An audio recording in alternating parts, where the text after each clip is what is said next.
In the summer of 1878, typhoid fever claimed the lives of 47 residents in Harper County, Kansas, but 4 brothers named Blackwood displayed an immunity that defied medical explanation. Their survival, however, came at a cost so grotesque that 3 different physicians refused to document their findings, and all records related to the case were quietly sealed by the Kansas State Medical Board. What had started as divine protection became something far more sinister. So disturbing was this transformation that the local Methodist Church burned every mention of the Blackwood family from their records. The brothers developed symptoms that no medical textbook had ever described. Symptoms that grew progressively more inhuman with each passing day. By winter, neighbors were reporting that the brothers no longer cast proper shadows. Their voices had taken on harmonic qualities that made listeners' ears bleed, and their eyes reflected light like those of nocturnal predators. The final medical report, classified to this day, allegedly contained the phrase, "Subjects have transcended human biological classification," before all documentation was permanently sealed. Tonight, after nearly 150 years of silence, we're about to uncover why modern science still refuses to acknowledge what happened on that isolated farm and why the truth about the Blackwood brothers might be more terrifying than any supernatural explanation. Before we continue with the story of Ezra, Caleb, Josiah, and Abel Blackwood, I need to ask you something important. This channel isn't for everyone, only for the bravest souls who dare to uncover the mysteries that others fear to tell. If you're one of those true mystery seekers, hit that subscribe button and let me know in the comments what state or city you're listening from. Are you brave enough to learn what really happened when faith and science collided on the Kansas prairie? Now, let's step back into 1878, where faith and fear walked hand in hand. The small farming community of Cedar Ridge, Kansas, existed in the late 1870s as little more than a crossroads between wheat fields and cattle ranches. With barely 300 souls scattered across the windswept prairie, it was the kind of place where everyone knew their neighbor's business, where a man's word was his bond, and where Sunday worship at the Methodist Church served as both spiritual guidance and social gathering. The population had been forged by harsh winters that brought blizzards capable of burying entire homesteads, and by scorching summers that could kill crops in a single week. These were stoic, God-fearing people who viewed hardship as divine testing, and prosperity as heavenly blessing. The landscape itself seemed to encourage such thinking. Miles of golden wheat stretched to every horizon, broken only by the occasional farmhouse, windmill, or grove of cottonwood trees marking a creek bed. Everything was dominated by the sky, vast, endless, and ever-changing. For hours during thunderstorms, lightning would dance across the prairie, illuminating the grassland in brief, brilliant flashes that revealed the true isolation of each homestead. With a voice that sounded almost human, the wind howled across the flatland in winter, carrying snow and cold that could freeze a man to death in minutes if he lost his way between barn and house. In the spring of 1872, the Blackwood brothers had arrived in Cedar Ridge, purchasing 640 acres of prime prairie land with money inherited from their father's farm back in Clinton County, Ohio. Everything they owned had been sold, their belongings loaded into 2 covered wagons, and they made the journey west with the determination of men following a divine calling. When they arrived, the eldest, Ezra Blackwood at 36, possessed the natural authority of a man accustomed to leadership and responsibility. Standing 6 foot tall with broad shoulders built by years of farm work, he carried himself with a quiet dignity that commanded respect without demanding it. Countless hours of labor had scarred his weathered hands, yet they could gentle a spooked horse or guide a plow with equal skill. But it was his eyes that people remembered most, pale blue like winter ice. They seemed to look right through a person to something deeper. Those who spoke with Ezra often came away feeling that he had seen straight into their soul and found them wanting. 2 years younger than Ezra, Caleb served as the family's practical mind and business manager. Where Ezra led through moral authority, Caleb managed through careful planning and mathematical precision. He could calculate grain yields, livestock prices, and weather patterns with an accuracy that impressed even the most experienced farmers in the county. His ledger books, kept in meticulous handwriting, tracked every penny earned and spent, every bushel harvested, every head of cattle bought or sold.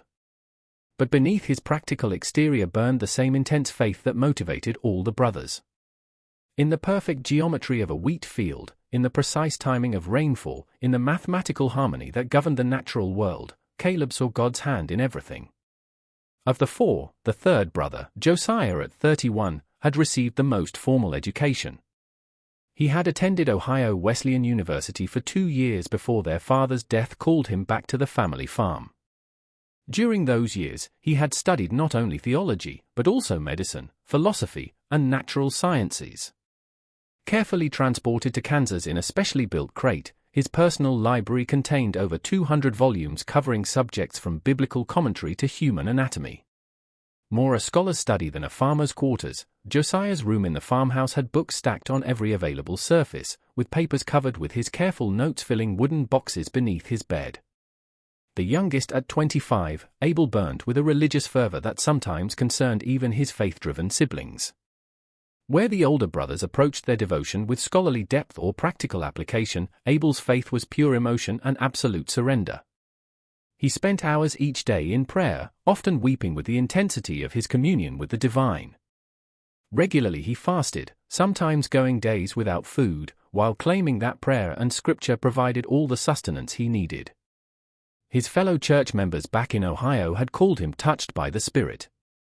But some had whispered that his devotion bordered on dangerous obsession. Unlike their neighbors who attended the Methodist church in town, a modest white-painted building with a bell tower that could be heard for miles across the prairie, the Blackwood brothers had constructed their own chapel on a hill overlooking their property. The better part of their first year in Kansas had been taken by the building project. They had quarried limestone from a creek bed on their land, cut oak timber from a grove near the property line, and crafted every piece of the structure with their own hands. Their austere but deeply felt faith was reflected in the chapel they built. The structure measured 30 feet by 20 feet with walls of precisely fitted limestone and a roof of hand-split oak shingles. From local walnut wood, they had carved pews inside, each one perfectly smooth and fitted with careful joinery that spoke of hours of patient craftsmanship. The altar, also hand-carved, bore inscriptions in Hebrew that Josiah had copied from his biblical texts. Golden light during their dawn and dusk prayers filled the space, caught by tall windows on the east and west walls. Every Sunday morning and evening, the brothers held their own services following what they called primitive Methodist principles, a stricter interpretation of Wesley's teachings that emphasized personal revelation, direct communion with the divine, and the priesthood of all believers. Longer periods of silent prayer, extensive biblical study, and what they called testimony of the Spirit, where each brother would share any divine revelations or insights he had received during the week, were included in their services. Their commitment to both faith and labor was reflected in their daily routine. They rose each morning at 4 o'clock for an hour of silent prayer in the chapel, watching the sun rise over the eastern prairie while they communed individually with God. After a simple breakfast of bread, milk, and whatever fruit was in season, the morning would be spent working their fields.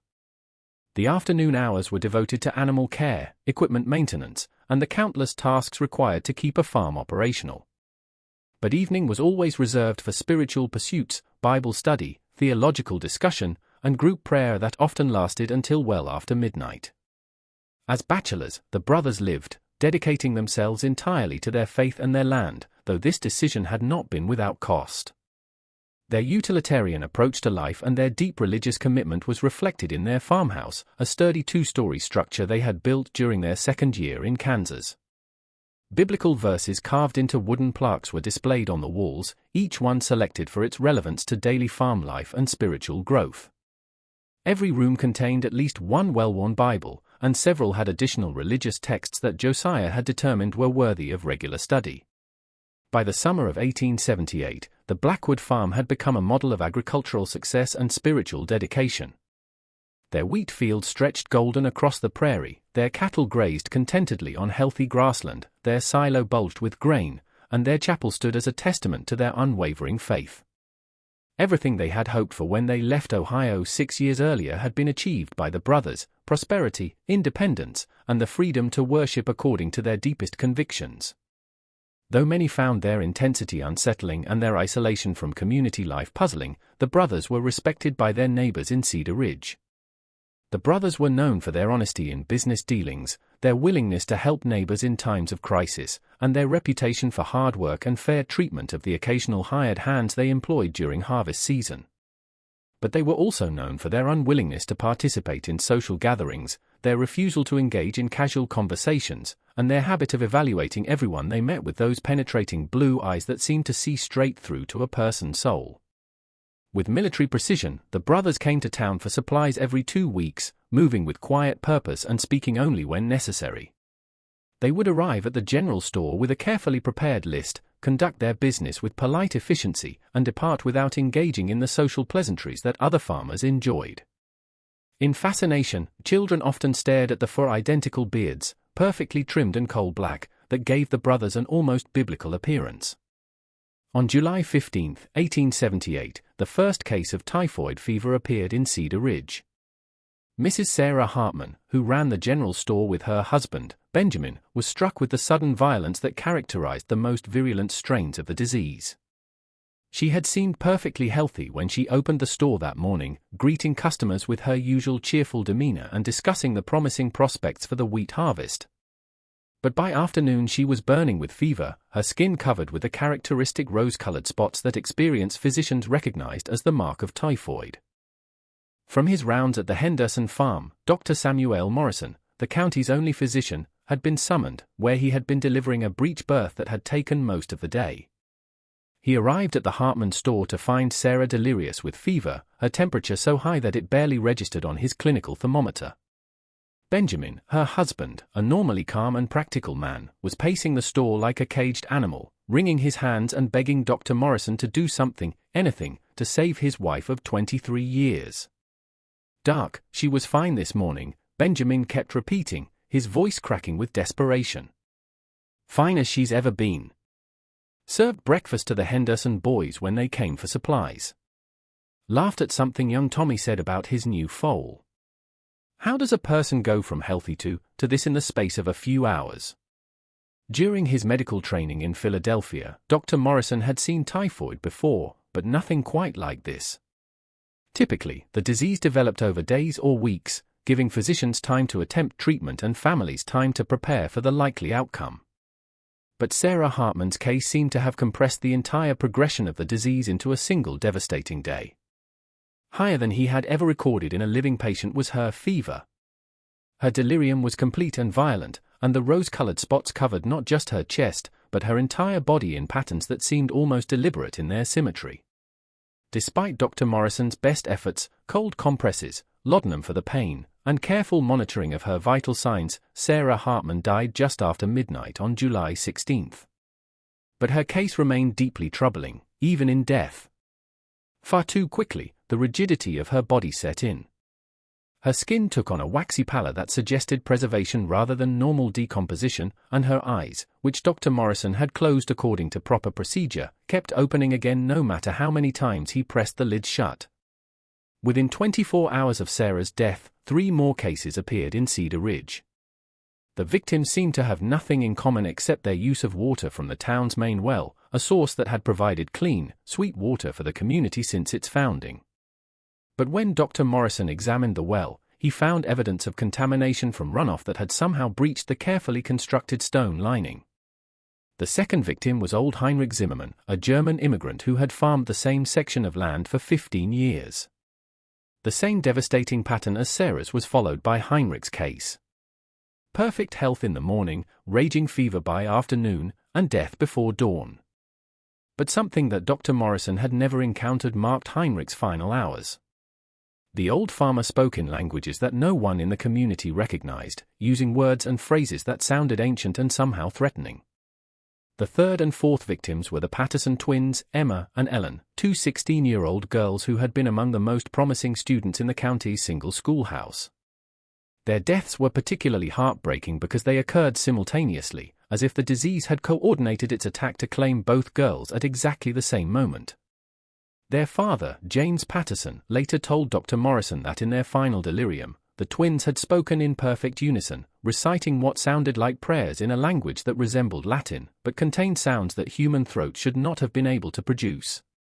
By August 1, 14 people had died from the strange typhoid strain, and Dr. Morrison had documented symptoms and progressions that defied every principle of medical science he had learned. Within 24 hours of showing symptoms, all the victims died. Their fevers reached temperatures that should have killed them within minutes, and their final hours were marked by delirium that seemed more like possession than medical crisis. Unlike anything the community had ever experienced was the fear that gripped Cedar Ridge during those terrible weeks in late July and early August. Families barricaded themselves in their homes, refusing to venture out except for the most essential tasks. A place of whispered conversations and furtive glances became the general store, now run by Benjamin Hartman with the help of his brother-in-law. The Methodist Church, which had always served as the community's gathering place and source of comfort, stood nearly empty during Sunday services, as people feared that any congregation might provide the disease with new victims.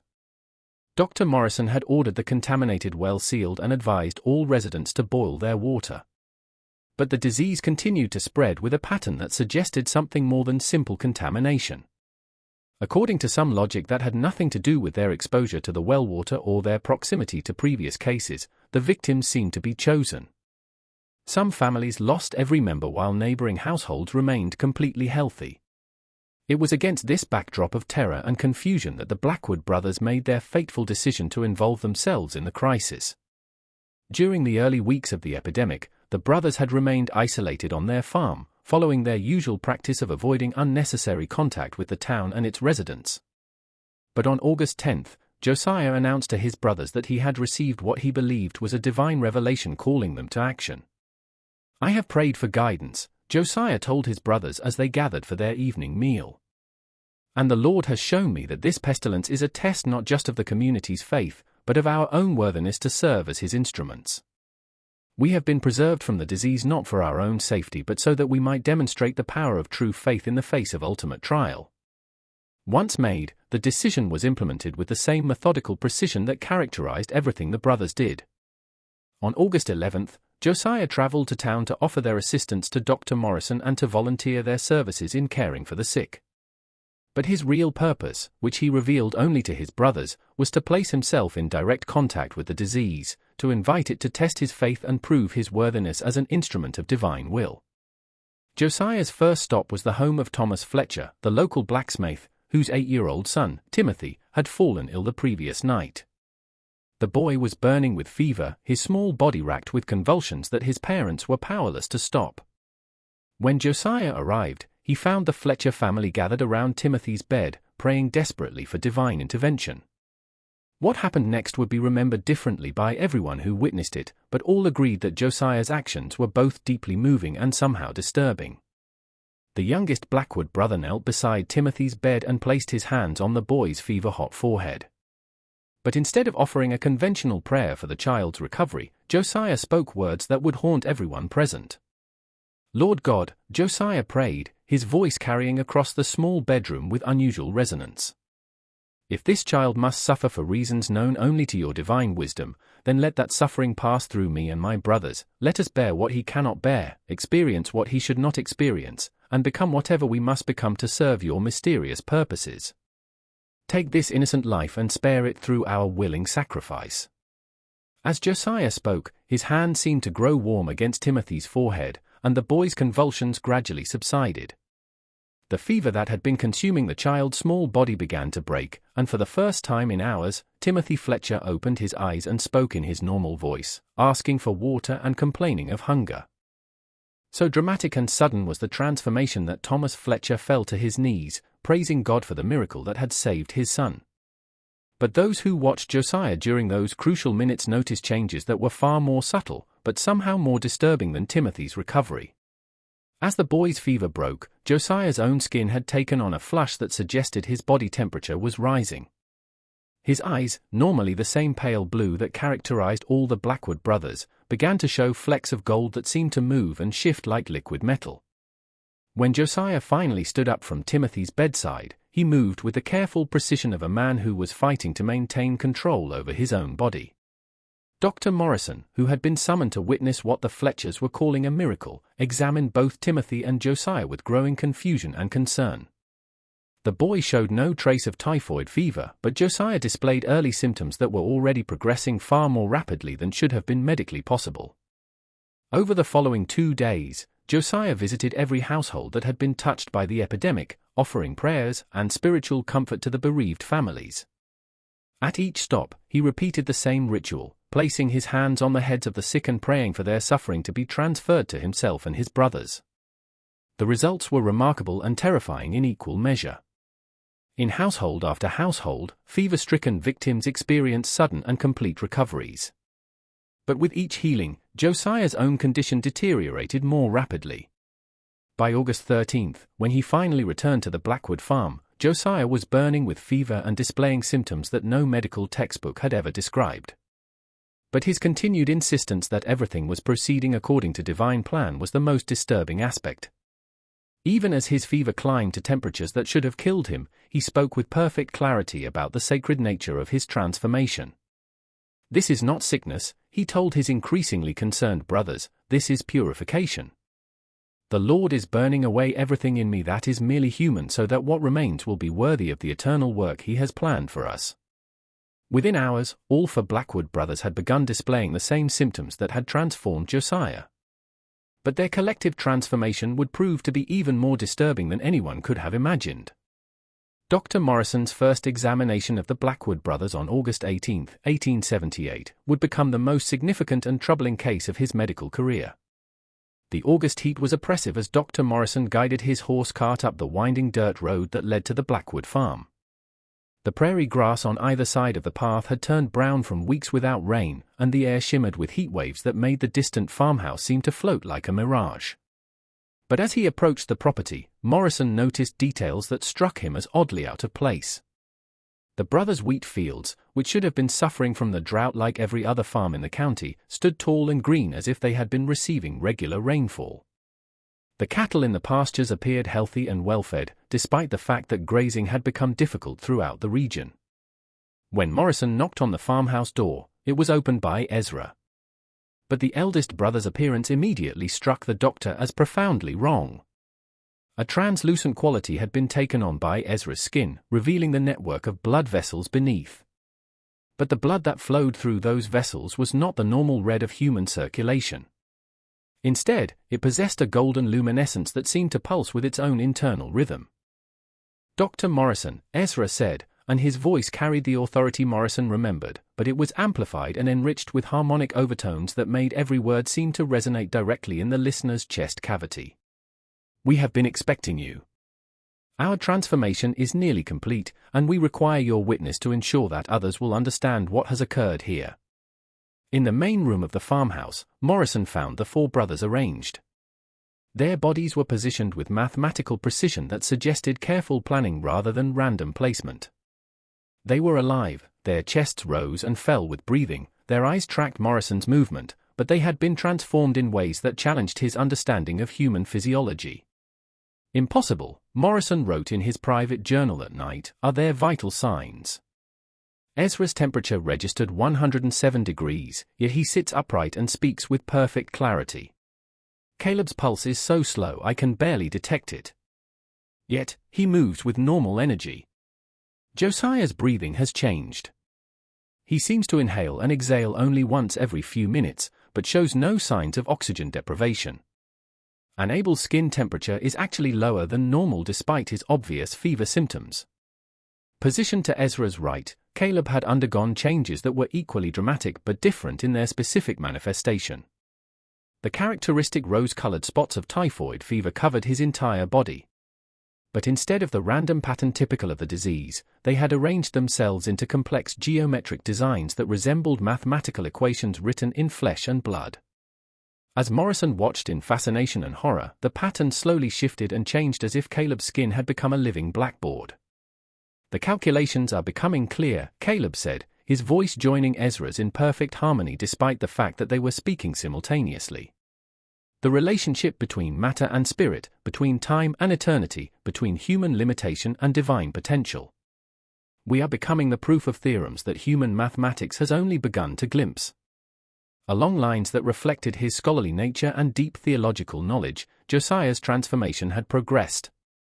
His body remained recognizably human in its basic structure, but his skin had taken on the appearance of ancient parchment covered with writing in scripts that Morrison recognized as Latin, Greek, and Hebrew, along with other symbols that seemed to shift and change even as he watched.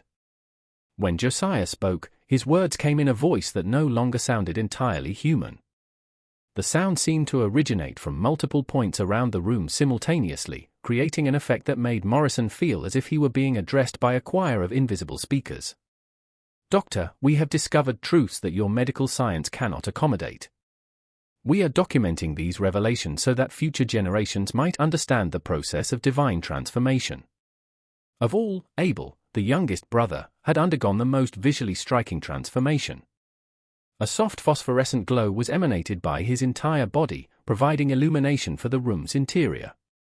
The light was not harsh or unpleasant, but it was profoundly unnatural, a cool blue-white radiance that seemed to come from within his very bones. His eyes had become completely luminous, lacking pupils or irises, appearing instead as twin stars set in a human face.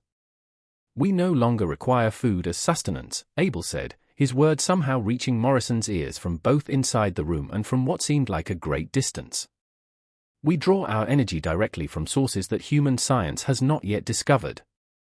We are becoming something new, something that exists between the mortal and eternal realms."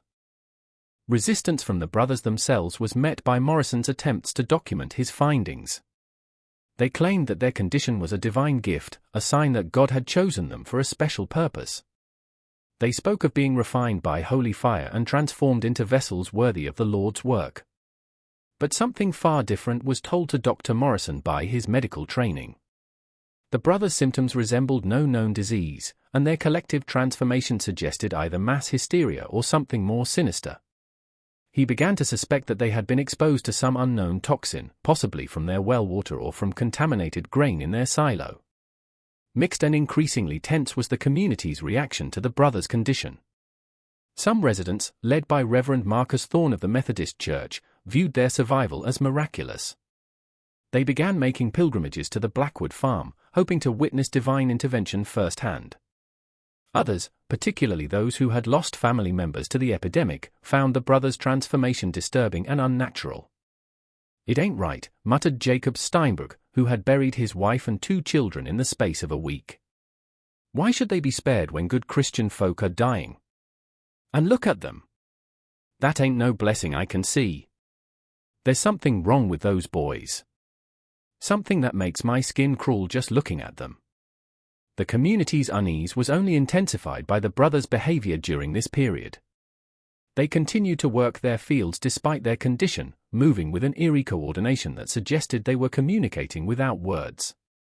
Neighbors reported seeing them standing motionless in their wheat fields for hours at a time, their faces turned toward the sky as if listening to some inaudible voice. Particularly unsettling became the changes in their chapel services. The brothers had always conducted their worship privately, but now their voices could be heard across the prairie during their evening prayers. The sound was hauntingly beautiful, yet profoundly wrong, for voices harmonizing in ways that human vocal cords should not have been able to produce. Mrs. Eleanor Patterson, who lived on the neighboring farm, later told Dr. Morrison that she had approached the chapel one evening to investigate the strange music. "I got within 50 yards of that building," she said, "and I swear on my mother's grave that I could feel something pushing me back. Not physically, you understand, but something inside my head telling me to turn around and leave. Those boys are changed, Doctor. Changed in ways that ain't natural." As August turned to September, the typhoid epidemic began to wane in Cedar Ridge. The contaminated well had been sealed. Increasingly complex patterns that resembled ancient scripts had been formed by Caleb's rose-colored spots as they continued to evolve. Several scholars were consulted by Dr. Morrison by correspondence, sending careful drawings of the markings, but none could identify the symbols. More disturbing still, the patterns seemed to move slowly across Caleb's skin, rearranging themselves into new configurations every few days. When Morrison attempted to take a blood sample from Caleb's arm, he discovered that the brother's blood had been transformed into something that barely resembled normal human circulation.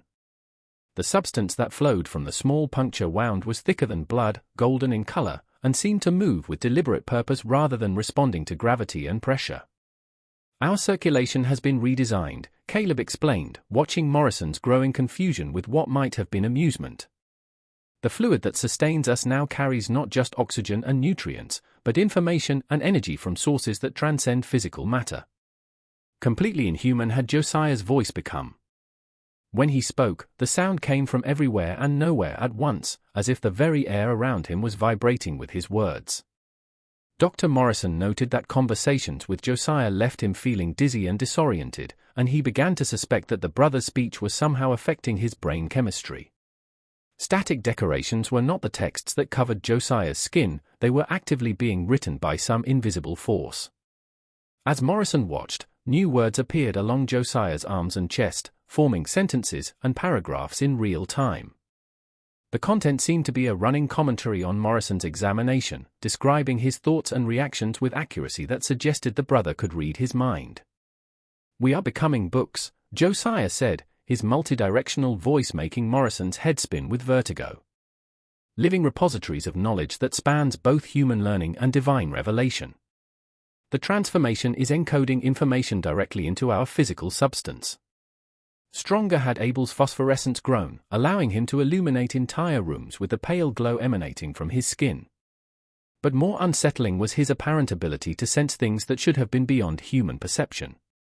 He could predict weather changes days in advance, locate lost objects without searching, and seemed to know when visitors were approaching the farm long before they became visible. During one examination, Abel demonstrated an ability to perceive things that should have been beyond human sensation. He correctly identified the contents of Morrison's medical bag without looking inside it, described in detail the condition of horses stabled half a mile away, and seemed to be aware of conversations taking place in the town of Cedar Ridge, 3 miles distant. "Our senses have been opened to perceive realities that normal humans cannot detect," Abel explained, his luminous eyes somehow managing to convey warmth despite their otherworldly appearance. "We can see across distances that should be impossible. Hear sounds that carry on frequencies beyond normal hearing." In ways that suggested they were becoming something more than human, the brothers' collective behavior had also changed. They moved with perfect synchronization, finishing each other's sentences and responding to unspoken communications. Their need for food and sleep had diminished dramatically. Dr. Morrison observed that they consumed perhaps half the calories of normal men and seemed to require only 2 or 3 hours of rest each night. Most disturbing of all was their claim that they were receiving divine revelations.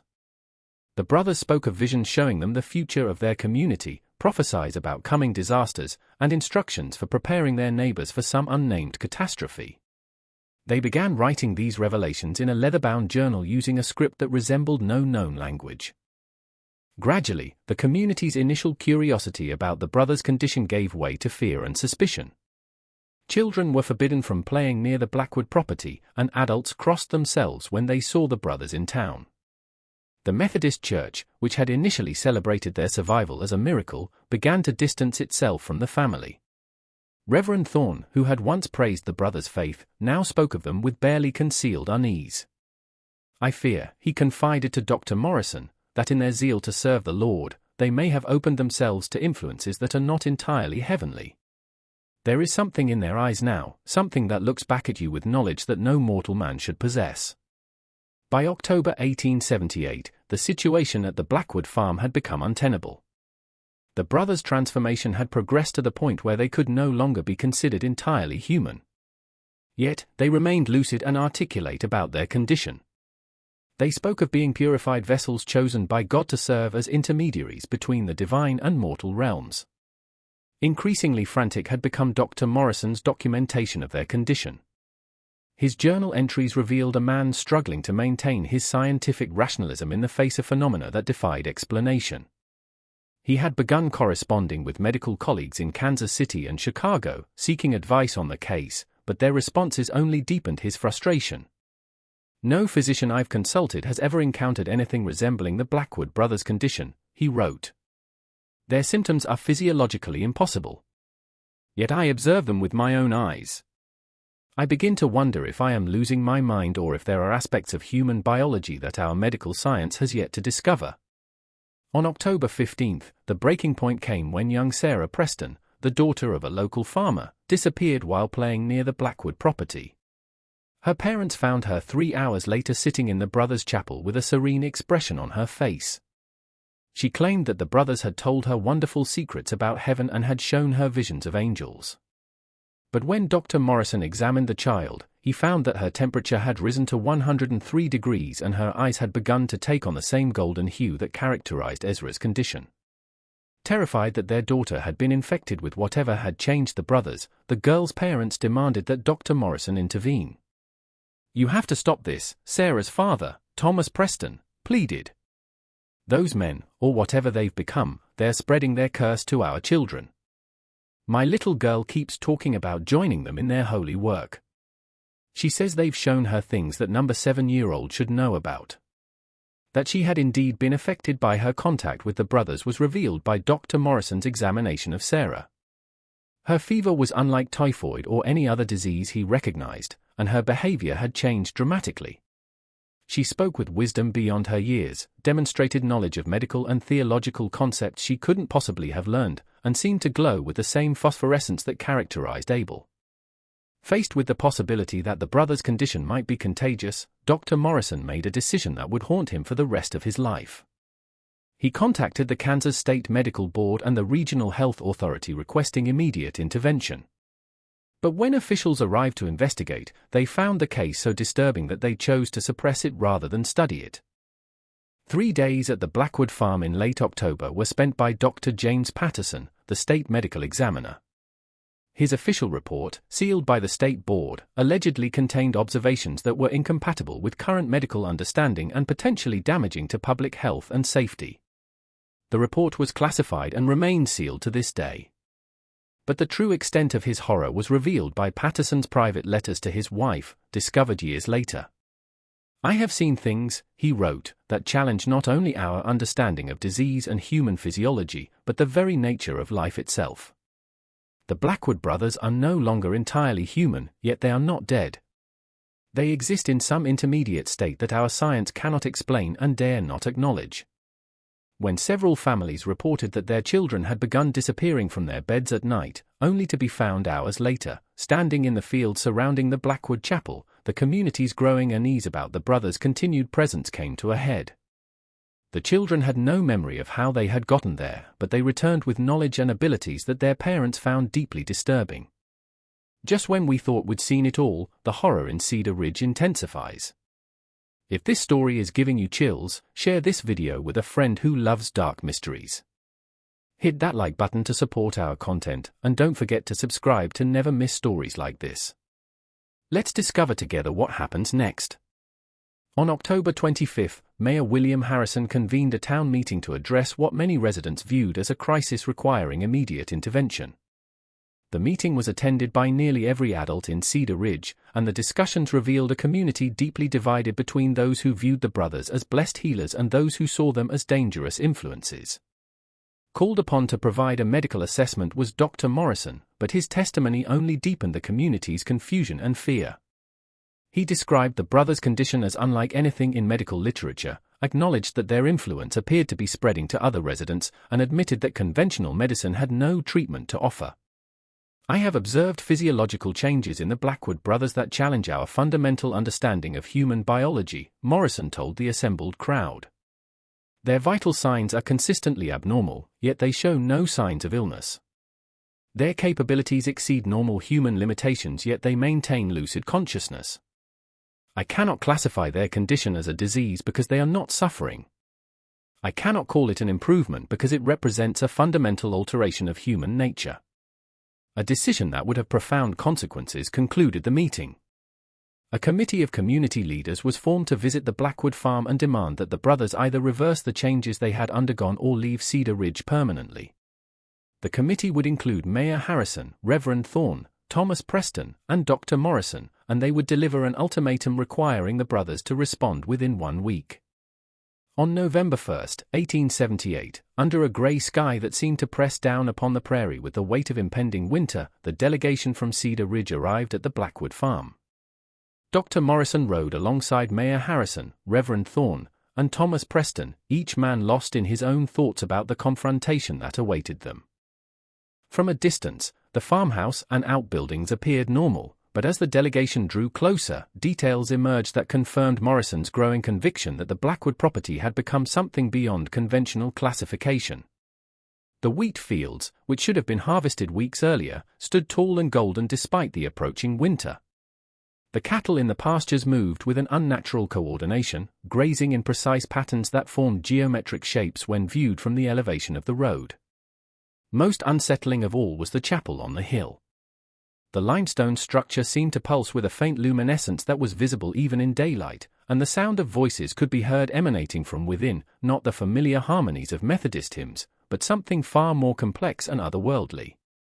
When the delegation knocked on the farmhouse door, it was opened by young Sarah Preston, whose presence there shocked her father into momentary speechlessness. The girl appeared healthy and happy, but the golden flecks in her eyes,